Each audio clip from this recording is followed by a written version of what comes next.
Hey guys, today I'm going to tell you just a few tips about dog training in general.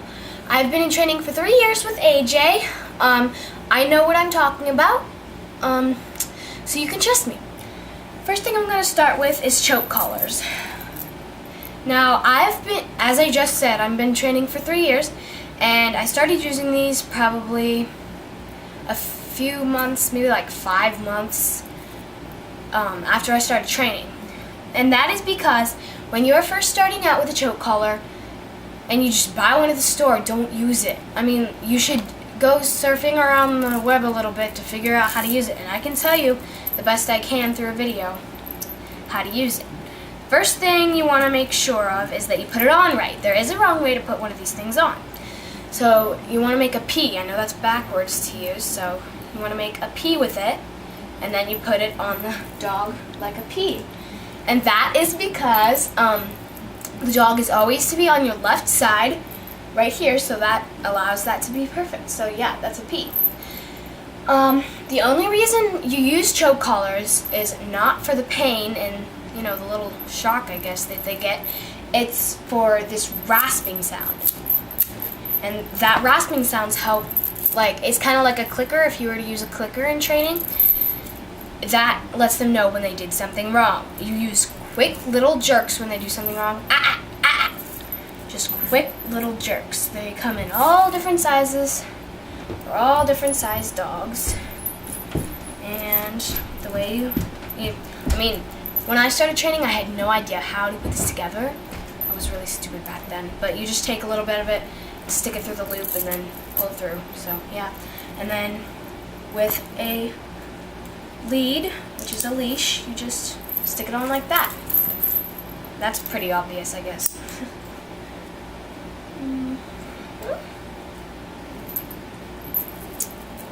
Okay, now I'm going to tell you how to train your dog to do something you want to do.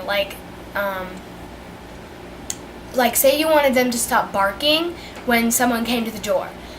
My dogs do that a lot, and since I have 3, I don't enforce this a lot, but if I had 1 or 2, I'd probably do this most of the time.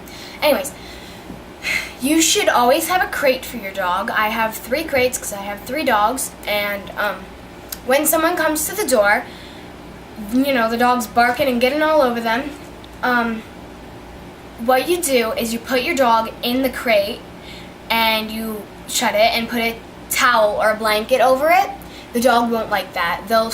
They might start barking, whining even more, but let them whine for a while, and then as soon as they stop whining or barking, take them right out, and they'll be like, hey, maybe I shouldn't whine or bark next time.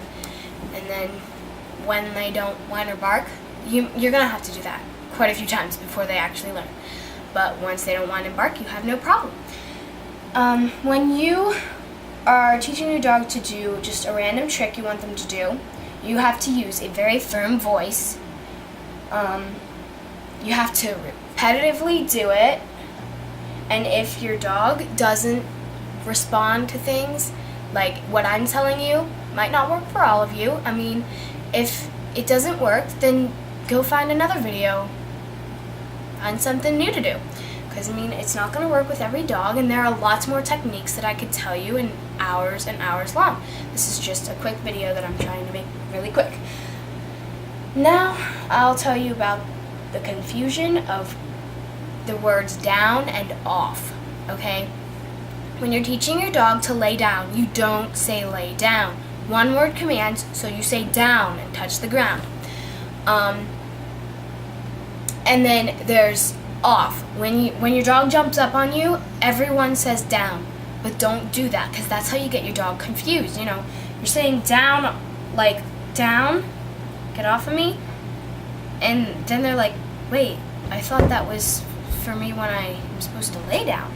So you don't do that. You say off of me. Yeah, so down and off, there's a difference. Potty training. Lots of people want to know about potty training. I wouldn't say it's simple, because it's not. if you get a puppy, you can expect to have pee in your house. I mean, obviously, if you don't want to clean up pee and poop, you don't get a puppy, because you're gonna have to clean up pee and poop sometimes. I mean, my dog's almost 2, and I just cleaned poop out of her crate the other day.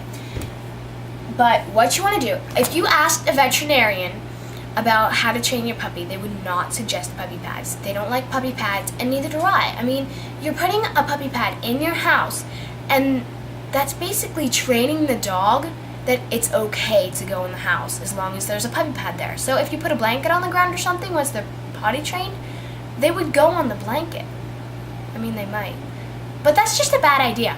And if you've already done that, and if I've caught you in the middle of it, try moving the puppy pad closer and closer to the door that you want them to go out, to go to the bathroom, and then eventually move it to like your porch, and then eventually into the grass, and then just take it away altogether, and that way they know, oh, I need to go outside, okay? And you can also use a bell, like put it on your door handle or somewhere near your door, so that they, like when they scratch on the door or something to go out, they'll ring the bell.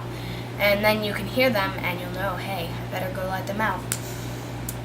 And also, when you go outside to take your puppy out, you should probably, if you live in town or something and you have to take them out like on a leash, I personally live in the country, so I just let them out on a cable in my backyard.